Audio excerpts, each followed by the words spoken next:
वक्त आपके फॉलोवर्स से कितने अनुयायी थे महाराज जी आप?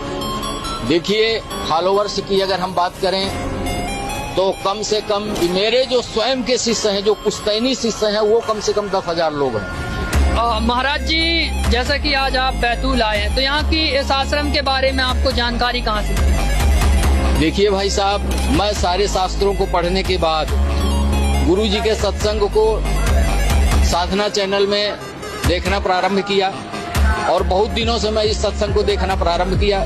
गुरुजी के बहुत सारे सत्संगों को मैं सुना, गुरुजी के ज्ञान को समझ करके, और तब मैं जो है संत शिरोमणि गुरुदेव के शरण में आया हूँ। यही ही बात नहीं, यहाँ तक ही नहीं जाती है बात यहाँ तक जाती है कि इस संसार में गुरुजी से बड़ा कोई गुरु नहीं है, और जिसको भी मोक्ष कराना हो, जिसको परमात्मा पाना हो, हालांकि स्वयं परमात्मा आए हुए हैं, बहुत सारे भविष्यवक्ता भविष्यवाणी भी कर रहे हैं, इसलिए जो है तो जिसको भी परमात्मा की प्राप्ति करना हो तो सतलोक आश्रम में आए और तत्वदर्शी संत शिरोमणि श्री रामपाल जी महाराज जी के शरणों में आकर के नाम दीक्षा ले और नाम उपदेश लेकर के परमात्मा की प्राप्ति करे। बाकी इस संसार में घनघोर कलयुग में और कोई दूसरा मार्ग नहीं है, इसलिए कि हमने भी अपनी बहुत सारी मान बढ़ाइयों को छोड़ करके परमात्मा के शरण में आया हूँ और परमात्मा को पाने की ललक थी। परमात्मा मुझे मिल गया है, अब मुझे किसी के मान बढ़ाई की जरूरत नहीं है। अब